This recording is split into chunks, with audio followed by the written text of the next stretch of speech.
இந்த முழு மனுஷன் இருந்துட்டான்னா பரிசுத்த ஆவியின் கண்ட்ரோலுக்குள்ள அவன் வந்துருவான். தேவனும் அவனும் ஒரே வல்லமையினால செயல்பட முடியாது. தேவனுடைய முழு வல்லமையும் மனுஷன் வெளிப்படுத்தும்படியாக தேவன் காத்துட்டு இருக்காரு. ஆனா மனுஷன் தனக்குள்ள தேவனுடைய வல்லமை இருக்கிறது தெரியாம ஐயோ எனக்கு குடு குடுன்னு அவர்கிட்ட கெஞ்சிட்டு இருக்கிறான். ஏற்கனவே ஃபுல் பவர் இருக்கு. இப்போ ஒண்ணும் இல்ல, இந்த சின்ன பாபா சொல்றா, நீ திருப்பி நீங்க 2 பேரும் கண்ண மூடுங்க, கை வை கை வை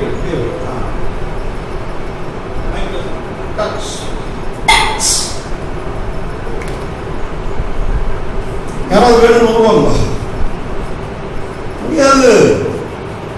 சரி, தேங்க்யூ. பலத்தை கை தட்டுவோம் பிள்ளைகள். ஆண்டவருக்கு வந்து நான் கை தட்டுறது வருவோமா?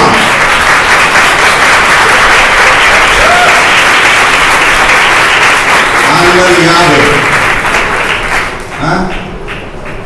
உலகத்தை அந்தரத்துல தொங்க விட்டு சுத்த விட்டு இருக்கிறார் கடவுள். சூரியனை நீங்க வச்சிருக்கிறார். வானத்துல இருக்கிற நட்சத்திரத்தை எல்லாம் அவர் சுத்த விட்டு இருக்கிறார். எத்தனை கிரகங்கள் சுத்திட்டு இருக்கு. அந்த தேவனுடைய வல்லமை உங்களுடைய ஆவியிலே இருக்கின்றது. ஹலோ, இவ்வளவு வல்லமை உங்ககிட்ட ஸ்டாக் இருக்குங்க. தீரவே தீராது. நீங்க எதுக்குமே போராட வேண்டிய இந்த உலகத்துல அது அவசியமே கிடையாது. உலகத்தை நீ அடங்குனா அடங்கணும், அடங்கும். புரியுதுங்களா? இதை நீங்கள் உணர்ந்து கொண்டால் தேவனுடைய ஆவியானவர் உங்கள் ஆவியில சொல்லுகின்றதை நீங்க செயல்படுத்த ஆரம்பிப்பீங்க. உங்களுக்கு எதெல்லாம் பிரச்சனை வருதோ, உங்க மனது எதெல்லாம் சண்டையை உண்டு பண்ணுதோ, சஞ்சலத்தை உண்டு பண்ணுதோ, போராட்டத்தை கொடுக்குதோ, உங்க சரீரம் எதிர்த்து போராடும் போது ஆவியின் பலத்தினால் மாம்சத்தின் கிரியைகளை அழிப்போம் இயேசுவின் நாமத்தினால. புரிஞ்சவங்கெல்லாம் ஒரு அலையாக சொல்லாமா? ஆவியில அவ்வளவு பவர் வச்சுட்டு இருக்கோம். அதனாலதான் நான் திருப்பி திருப்பி சொல்றேன், நீங்க சாதாரண ஆள் இல்லைங்க, விசேஷமானவர்கள். புரியுதுங்களா? யாருக்காவது ஜெபம் பண்ணணும்னா ஒண்ணும் இல்ல, ஆவியின் வல்லமையில நான் இல்ல, ஆவியானவர் எனக்குள்ள இருக்கிறாரு, பிதா குமாரன் பரிசுத்த ஆவியானவர் இருக்கிறாரு. கைகளை வைங்க, ஜீசஸ் ரிலீஸ். அந்த வியாதி ரிலீஸ் ஆகி போயிடும். பாத்தீங்கல்ல? ஆமா, அவ்வளவுதான் விஷயம். எத்தனை பேர் இந்த வல்லமையில செயல்பட விருப்பப்படுறீங்க? எத்தனை பேர் வல்லமையில செயல்பட விருப்பப்படுறீங்க? கைகளை உயர்த்தி நம்ம எழுந்து நில்லுங்க. தேவன் விசேஷமான அபிஷேகத்தை உங்களுக்கு தருகிறார். உங்கள் ஆவியிலே தேவன் வாசமாய் இருக்கிறார். அண்ட சராசரங்களை உருவாக்கின தேவன் தன் வார்த்தையின் வல்லமையினால் அவைகளை நிலைநிறுத்தி பணிவிடை செய்யும்படியாக மனுஷன் புரிந்து கொள்ள முடியாத ஞானத்திற்கு மேலான மிகவும் பிரம்மாண்டமான கோள்களையும் வான்வெளிகளையும் உருவாக்கின தேவன் அந்த வல்லமை உங்களுடைய ஆவியிலே வைத்து அவருக்குண்டான எல்லா அதிகாரத்தையும் வல்லமையும் உங்களுக்கு கொடுத்து அதனை செயல்படுத்தும்படியாக காத்திருக்கிறார். கண்களை மூடுங்க. நான் உங்களுக்காக விசேஷமா ஒரு ஜெபம் பண்ண போறேன். ஆண்டவர் ஆவியானவர் என்னை ஏவுதல் செய்கிறார். ஒரு ஏவுதல் கொடுக்கிறார். வார்த்தைகள், அந்த இம்பார்டேஷன், அந்த உணர்வு, ஆவியின் வல்லமையை நீங்கள் புரிந்து கொண்டதற்காக ஆவியிலே தேவனுடைய வார்த்தையை கேட்டு செயல்படும்படியாக கண்களை மூடுங்க. அந்த வல்லமை, தேவனுடைய வல்லமை உங்கள் மூலமாக செயல்படும்படியாக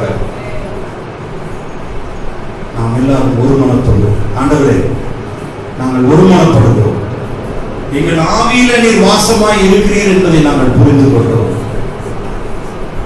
ஆண்டவரே, எங்களுடைய ஆவியில நீர் சொல்லுகின்ற ஒவ்வொரு காரியங்களையும் கேட்டு அதன்படி எங்களுடைய மனதை செயல்படுத்தி அதன் மனது பரிசுத்த ஆவியானவரிடத்தில் கேட்டு எங்கள் சரீரத்தை செயல்படும்படியாக நாங்கள் ஒப்புக் கொடுக்கிறோம். எந்த ஒரு காரியத்தையும், எந்த ஒரு எண்ணத்தையும் எங்கள் ஆவியிலே நீர் வெளிப்படுத்துகிற வார்த்தைகளை நடத்துதலை கேட்டு நாங்கள் செயல்படும்படியாக ஒப்புக் கொடுக்கிறோம். எங்கள் ஆவியின் வல்லமையை ஆண்டவரே செயல்படுத்தும்படியாக ஒரு விசேஷ அபிஷேகத்தை இப்பொழுது நாங்கள் கட்டவிழ்க்கிறோம். Touch Jesus. Release the power. Touch Jesus.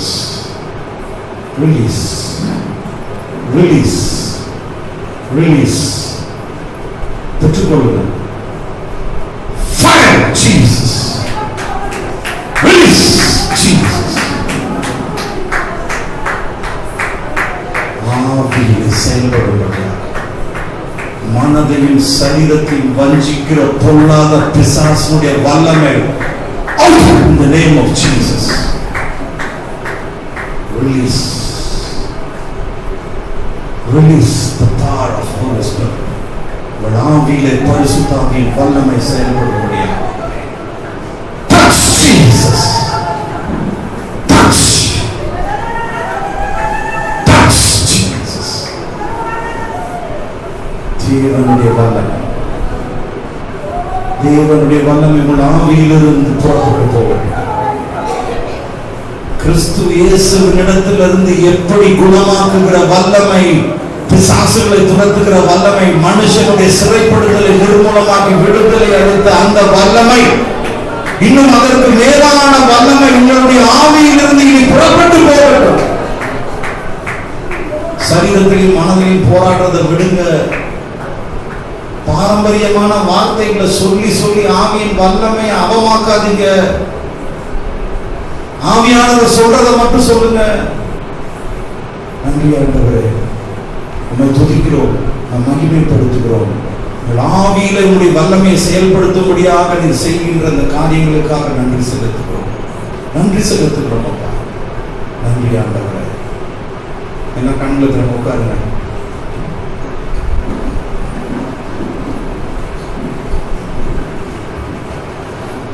யாராவது ஒருத்தர் வசனம் கிடுகிடு எடுத்து மைக்ல கொஞ்சம் படிக்க உதவி செய்யுங்க. வேகமாக நாம ஒரு 5-6 வசனம் கடந்து சென்று இதனுடைய அஸ்திவாரம் வேத வசனத்துல தான் இருக்கு. அற்புதங்கள், அடையாளங்கள், கிரியைகள் இவைகளெல்லாம் வேத வசனத்துல இருந்து தான் நம்ம எடுத்து செய்ய முடியும். 1 தெசலோனிக்கேயர் 5:23 பொல்லாங்காய் தோன்றுகிற எல்லாவற்றையும்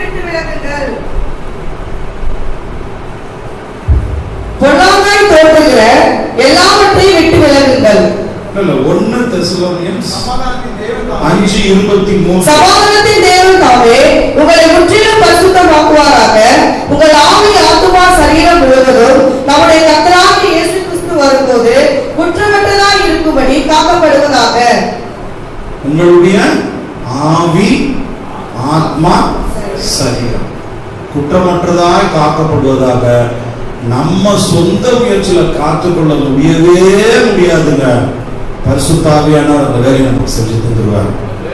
ஒரு பலவியா சொல்லுவோமா, பரிசுத்த ஆவியானவர் சொந்த முயற்சியினால குற்றமற்றதாக நம்மால காத்துக்கொள்ள முடியாது. மனுஷ முயற்சியில அதுல ஜெயம் கிடையாது. ஆனா அந்த காரியத்தை நீங்கள் பரிசுத்த ஆவியிடத்துல ஒப்பு கொடுக்கும் போது உங்கள் ஆவி ஏற்கனவே ஆண்டவரோட ஒன்னா சேர்ந்துருச்சு. உங்களுடைய மனது, ஆன்மா பரிசுத்த ஆவியானவர் கண்ட்ரோல் பண்ணி அதை பரிசுத்தப்படுத்துவாரு, குற்றமற்றதா மாற்றுவாரு. மனது குற்றமற்றதாய் மாறும் போது உங்கள் சரீரமும் பாவத்திலிருந்து விலகி குற்றமற்றதாய் மாறிவிடும். அதனால மாம்சத்திலையும் எண்ணத்திலையும் போராடாதீங்க. ஆவியானவர் கையில் ஒப்பு கொடுங்க. புரியுதுங்களா? ஆதியாகமம் 1:26-27 அது படிக்க வேண்டாம் சிஸ்டர். தேவன் சொல்கிறார், நமது சாயலாக மனுஷனை சிருஷ்டிப்போம். தேவன் ஆவியா இருக்கிறார். அவர் உங்கள் ஆவியை மட்டும்தான் பார்க்க முடியும், உங்க மனதையும் உங்க சரீரத்தையும் பார்க்க முடியாது. அதனாலதான் மனதுல மனுஷன் கோபம் வரும், என்ன சொல்றது, எரிச்சல் வரும், துக்கம் வரும், தோற்று போன உணர்வு வரும். அப்ப மனசு சொல்றத சரீரம் கேட்கும். தோத்து போயிட்டேன் அந்த விஷயத்துல, எனக்கு வேலை போயிடுச்சு, என் மனைவி என்ன விட்டு போயிட்டா, என் கணவர் என்ன விட்டு போயிட்டாரு, இதெல்லாம் மனசு சொல்லும். ஆவியில ஆண்டவர் அதை சரி செய்யக்கூடிய வல்லமையை வச்சிருக்கிறாரு. நீங்க சரி செய்கிற வல்லமையை ரிலீஸ் பண்ணாம அந்த மனது சொல்றதை கேட்டுக்கிட்டு உடம்புல கண்ணீர் விட்டு, ஆண்டவரே எனக்கு கை விட்டு போயிட்டாங்க, நான் மாட்டிக்கிட்டேன் அப்படின்னு அழுதீங்கன்னா அந்த ஜெபத்துக்கு ஆண்டவரால பதில் சொல்ல முடியாது. மாம்ச கிரியை. தேவனால் அதுக்கு உதவி செய்ய முடியாது. அவருடைய முறை அது இல்லை. ஏன் அப்படி செய்ய மாட்டார்? அவர் அப்படி செய்கிறவர் அல்ல. ஏன்னா சரீரமும் மனதும் விழுந்து விட்டது. அது உணர்வுகளுக்கு, இச்சைகளுக்கு இடம் கொடுத்து விட்டது. பாவத்துல விழுந்துருச்சு. அது பொல்லாத திருக்குள்ளதான் மாறிடுச்சு. சாத்தானுடைய குணம் அதுக்குள்ள இருக்குது. அதனால அது என்ன பண்ணும்? உணர்வுகள் மூலமா ஆண்டவரை மனுஷனுடைய கெப்பாசிட்டிக்கு இழுக்க பார்க்கும். ஆண்டவர் அதுக்கு கீழ்ப்படிய முடியாது. ஆனா நீங்க ஆவியில சொல்லுங்க, எனக்கு இப்படி ஒரு பிரச்சனை இருக்கிறது. அப்ப ஆண்டவர் சொல்றார், ஏற்கனவே உன் ஆவியிலே எல்லா வல்லமையும் நான் வைத்திருக்கிறேன். அப்ப நான் என்ன செய்யணும்? ஆண்டவரே, முறிந்து போன குடும்ப உறவுகள் சரியாக முடியாது, இயேசுவின் நாமத்தினால சரியாக முடியாது கட்டளையிடுன்னு சொல்லுங்க. ஆவியானவர் சொல்லி கொடுத்தா நீங்க வாயை திறந்து கட்டளையிடுங்க, சரியாகும். உங்கள் சரீரத்தில் வியாதி பலவீனம் இருந்தால் ஆவியிலே நீங்கள் உங்கள் வாயை திறந்து இயேசுவின் நாமத்தினால, பரிசுத்த ஆவியானவர் எனக்குள்ள இருக்கிறபடினால, இயேசுவின் நாமத்தினால என்கிட்ட இருக்க சுகர் நீ வெளியே போக சொல்லுங்க. அது வெளியில போகும். போராடி பார்க்கும். கொஞ்ச நாள் போராடி பார்க்கும். உடனே உடம்பு கேட்காது. ஆனா உடனே நம்ம பயப்படக்கூடாது. ஏன்னா எப்பவுமே ஆவியின் வல்லமையில பவர் குறையவே குறையாது. குறையுமா? குறையாது. புரியுதுங்களா? அடுத்த வசனம் யோவான் 4:23. உண்மையாய் தொழுது கொள்கிறவர்கள், உண்மையாய் நீங்கள் நல்லா கேளுங்க சபையோரே, உண்மையாய் நீங்கள் தேவனை தொழுது கொள்ள வேண்டுமானால் படிங்க. பிதாவை ஆவியோடு, பிதாவை யாருங்க? பிதாவை யாருங்க? பிதாவை. இப்போ இயேசு கிறிஸ்து என்ன ஊழியம் செஞ்சுட்டு போயிருக்காருங்க? பிதாவோடு உள்ள பிதாவோடு உங்க ஒன்னா சேர்த்துட்டார். சொல்லுங்க, நான் பிதாவோடு ஒன்னா சேர்த்துட்டேன். இந்த ஊழியத்தை தான் சிலுவையிலே ஆண்டவர் செஞ்சாரு. அப்ப பிதாவோடு படிங்க சார். பிதாவை ஆவியோடு உண்மையோடு, பிதாவை நீங்கள் ஆவியோடு உண்மையோடும் தொழுது கொள்ளும் காலம் வரும். இப்ப வந்துருச்சு, இப்ப வந்துருச்சு.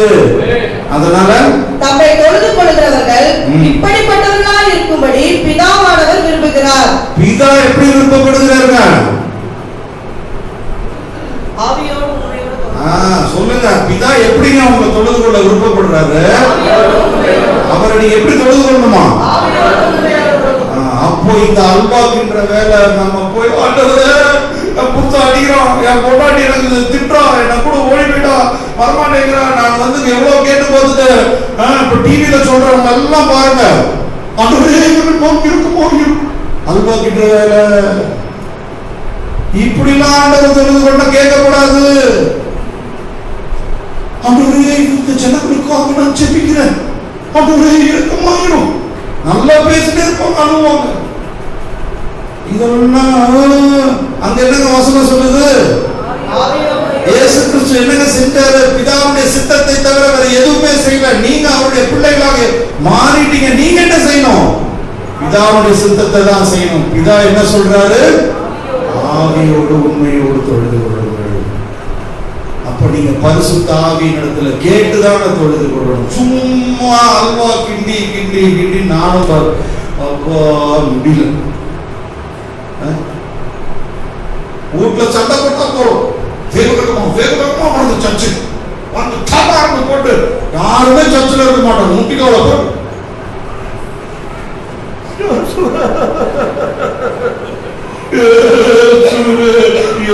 சிவாஜி நடிப்பு, உலக நடிப்புடா தாங்க.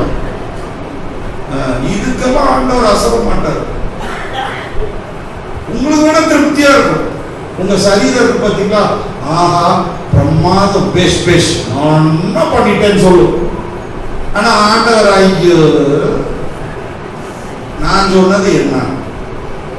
ஆவியில எல்லா வல்லமையும் வச்சிருக்க, நீ சரி பண்ணிட்டு போப்பா. இவ்வளவுதான். இந்த சின்ன பிள்ளை என்ன சொல்லுச்சு? என்னங்க சொல்லுச்சு? மனசையும் சரீரத்தையும் கண்ட்ரோல் பண்றதுக்கு என்னங்க சொல்லுச்சு? ரிலீஸ், டச்னு சொல்லுச்சு. ஆவியான ஒரு தொடுங்க. நாங்க என்னாச்சு? மனசும் உடம்பும் சரியா போச்சு. இதை விட்டுட்டு சிங்கோடு வீட்டிற்கும் சிங்கார தேவனை தெரிஞ்ச வசனத்தெல்லாம் உறது, அதை கிண்டி இதை கிண்டி நீ பழைய ஏற்பாட்டுல 4 வசனம், புதிய ஏற்பாட்டுல 4 வசனம், ஆண்டவருக்கே அட்வைஸ் கொடுத்து ஜெபிச்சாரு. ரொம்ப சிம்பிள். நான் அல்ல, உங்கள் ஆவியிலே தேவன் செயல்பட விருப்பப்படுகிறாரு. அவர் செயல்படும் போது அதுல தோல்வி கிடையாது, அதுல விழுகை கிடையாது. யாருக்காவது உடம்பு சரியில்லைன்னா நீங்க போய் மூக்கி சுகுமம் குணமம் குணமம் வேலைக்காக போய் கைகளை தாண்டவரை release in the name of Jesus out. யாரு ஓடு தெரிச்சு ஓடும். இந்த சபைக்கு வந்துட்டு போன பிப்ரவரி 23, 25 வந்துட்டு வந்துட்டு திருப்பூருக்கு போனோம். நாங்க எங்களுக்கு மேல் தலைமையா இருக்கிற ஒரு பாஸ்டர் எல்லாரும் நாங்கெல்லாம் சேர்ந்து ஒரு செவிட்டு பிள்ளைகள் பிறவி செவிட ரூபாய் இருக்கிற பள்ளிக்கு போனோம்.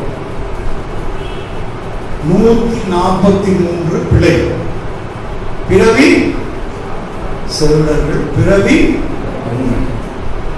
அப்ப எங்களை அழைத்தவர் ஐயா 143 பிள்ளைங்க இருக்காங்க, 145 பிள்ளைங்க இருக்காங்க, நீங்க ஜெபம் பண்ணுங்க, ஒரு டீமா நாங்க வரோம்னு சொன்னோம். ஐயா நல்லா உபவாசம் போட்டு ஜெபிச்சுட்டு வாங்க, அந்த பிள்ளைங்களுக்கு எப்படியாவது விடுதலை வாங்கி கொடுங்க. எத்தனையோ பேர் ஜெபிச்சுட்டாங்க ஐயா, எத்தனையோ பிள்ளைங்க வந்துட்டாங்க. நீங்க ஜெபம் பண்ணி எல்லாம் விடுதலை ஆகுமா பாப்பங்க, ஆண்டவர் என்ன செய்யறாரோ செய்வார். நீங்க நல்லா ஜெபிச்சுட்டு வாங்க. ஒரு 2 பிள்ளைகளுக்கு சுகம் கிடைச்சா கூட எவ்வளவுமே, 2 பிள்ளைகளுக்கு சுகம் கிடைச்சா கூட போறீங்க. அதுக்கு நான் தேவனோட இருக்கும்போது வியாதி உண்டு அண்ட முடியாது. இந்த உலக நம்முடைய பாரத்தை சொல்ல முடியாது. நல்லா தெரிஞ்சுக்கோங்க, தேவனுடைய வெயிட் நம்ம சாதாரண ஆட்கள் அல்ல. இந்த கதை எங்கேயோ போயிடுச்சு.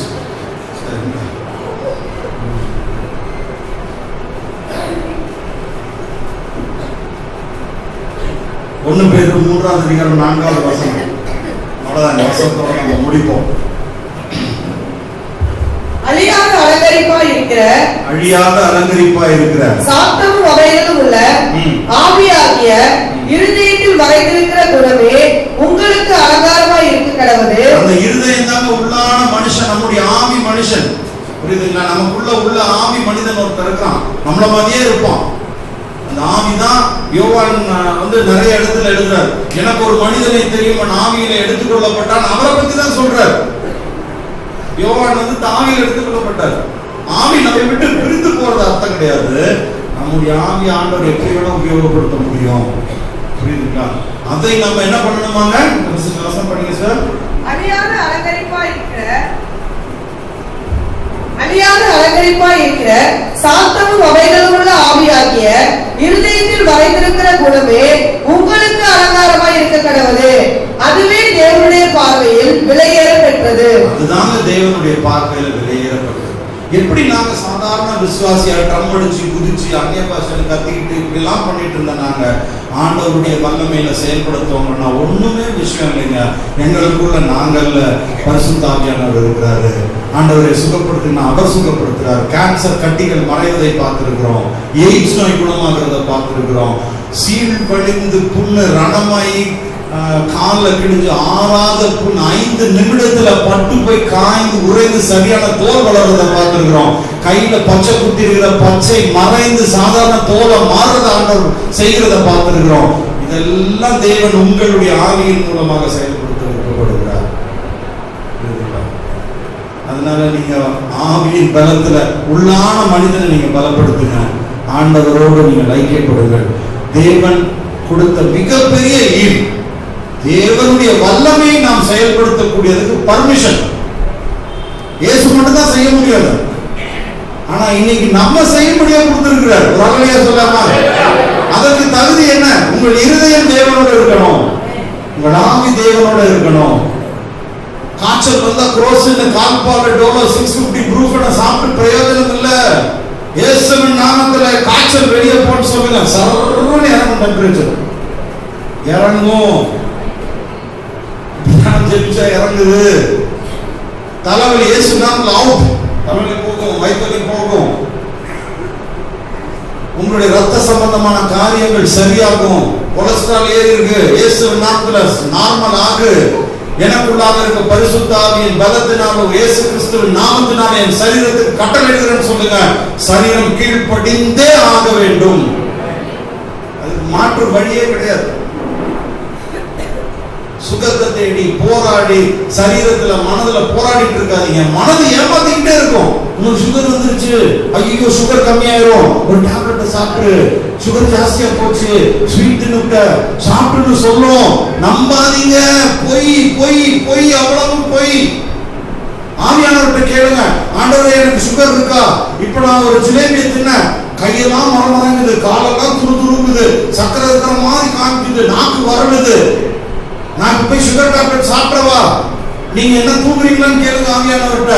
ஆவியானவர் சொல்றாரு, நீ போய் டேப்லெட் சாப்பிடுன்னு சொல்ல மாட்டாரு. நீ உன் தலைமையில கை வை, உன் சரீரத்துல கை வை, இயேசுவின் நாமத்துல சுகர் நார்மல் ஆகுதுன்னு சொல்லு. சரிப்படுத்துறது நான், நீ இல்ல. அப்படிதாங்க எனக்கு சுகர் கண்ட்ரோல் வந்துச்சு. ஐஸ்கிரீம் சாப்பிடாம என்னால இருக்க முடியல. டெய்லி ஐஸ்கிரீம் தின்னுறேன், டெய்லி வாங்கி கொடுத்துட்றாங்க. ஒவ்வொரு இடத்துல முடியும் போகும்போது ice cream, triple Sunday, double Sunday, boat.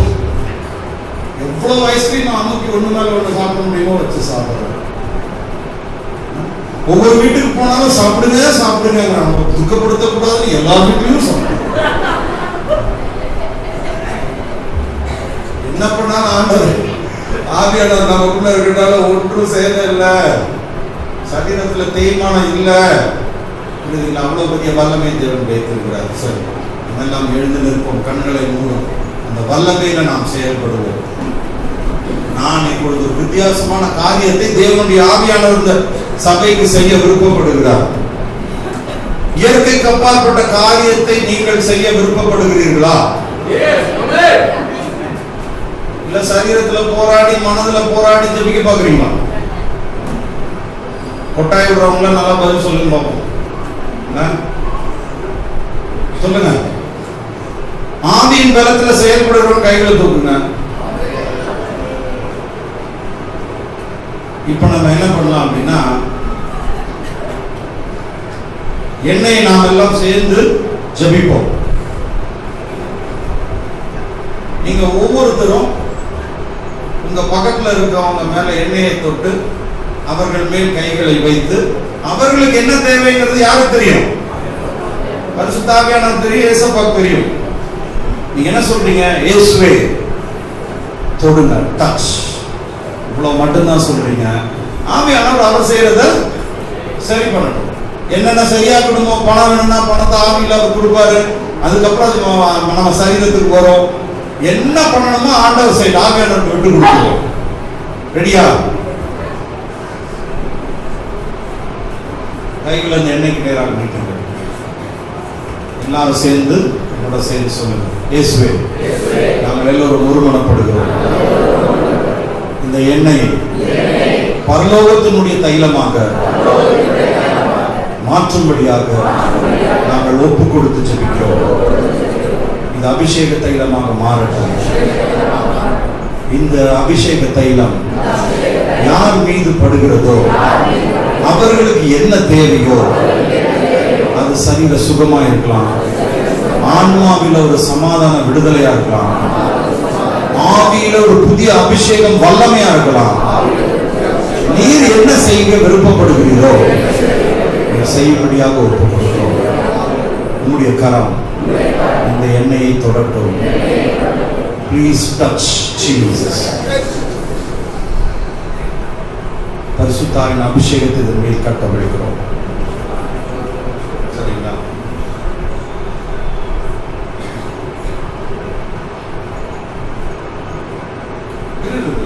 முடிச்சு இப்போ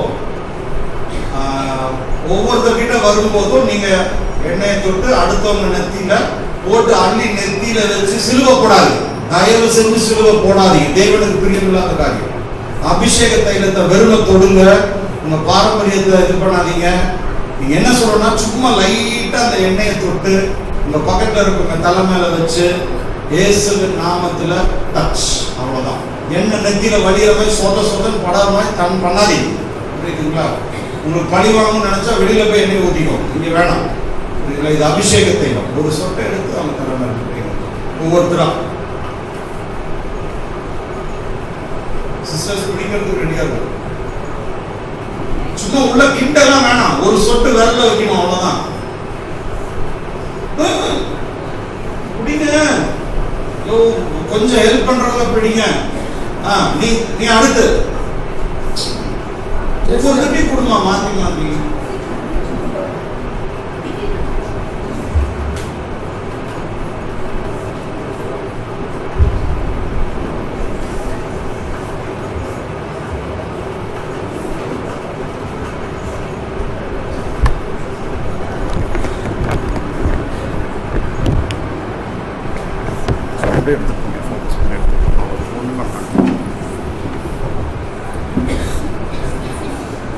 இதுதான் புதிய ஏற்பாட்டு ஊழியம்.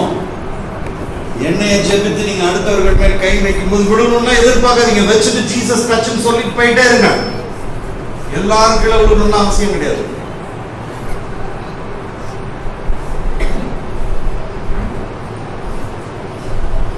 Jesus touch.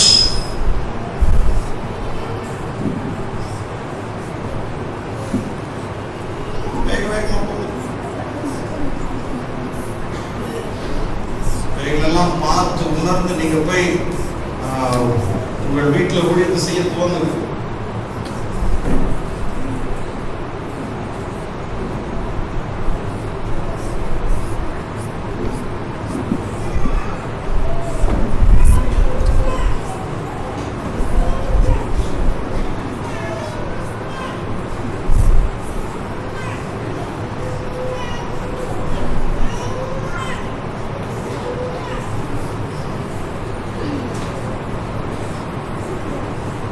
தேவனுடைய வார்த்தை வல்லமை தான் விசுவாசம்.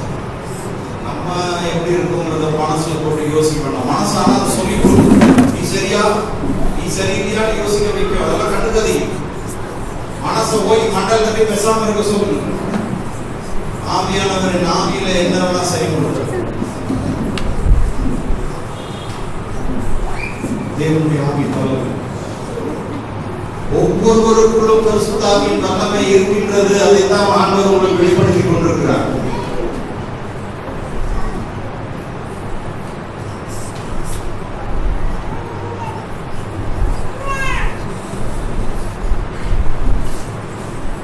அவர்களுக்கு என்னென்ன தேவையோ, அது சரீரத்துல என்ன பிரச்சனையோ, பொருளாதாரம் எல்லாம் தேவை அந்த சமயத்துல முன்னாடிக்குள்ள சரியாக்கக்கூடிய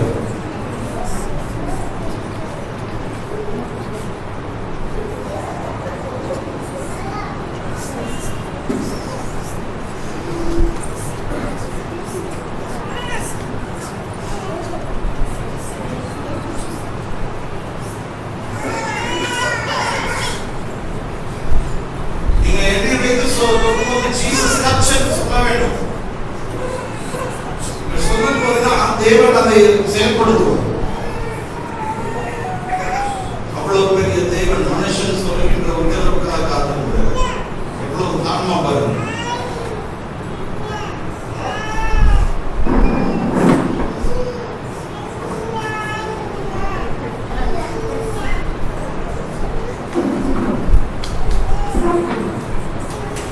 என்னை படும்போது தீய சக்திகள் பிசாசினுடைய வல்லமைகள் தேவனுடைய அவ்வளவுக்குள்ளாக அபிஷேகம் பண்ணப்பட்ட தைலத்துக்கு முன்பாக இருக்க முடியாது. தேவ பிரசனம் ஒவ்வொருவருக்குள்ளாக இருக்கிறது.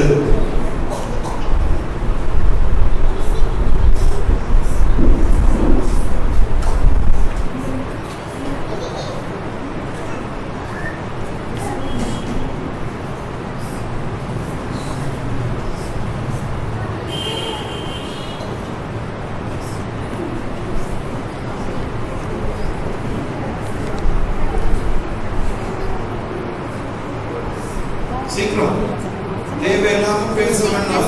டக்கு டக்குன்னு முடிச்சுட்டு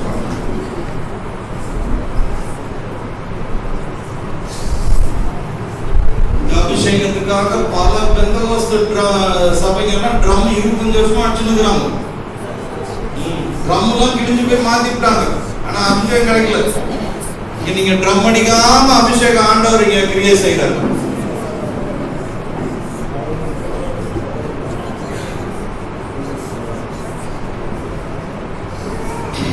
வார்த்தையின் வல்லமை. தள்ளாதீங்க, சும்மா கையை வைங்க, சிலுவை போடாதீங்க, சும்மா நெத்தியில வச்சு ஜீசஸ் டச், அவ்வளவுதான். அவங்க எண்ணெய் வைக்கும் போது கண்ணை திறந்து வேடிக்கை போகாது, கண்ணை மூடி அதை பெற்றுக் கொடுங்க. கண்களை திறந்து மாம்சம் தான் வேலை செய்யும்.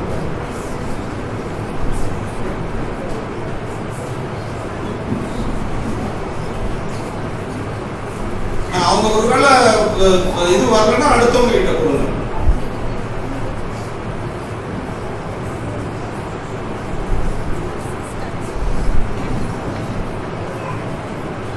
கண்களை மூடுங்க. The anointing increase, Father, in the name of Jesus. Double the anointing. Shona mana hala borol kapsu baba kastile mana hala kapsu. Release the anointing.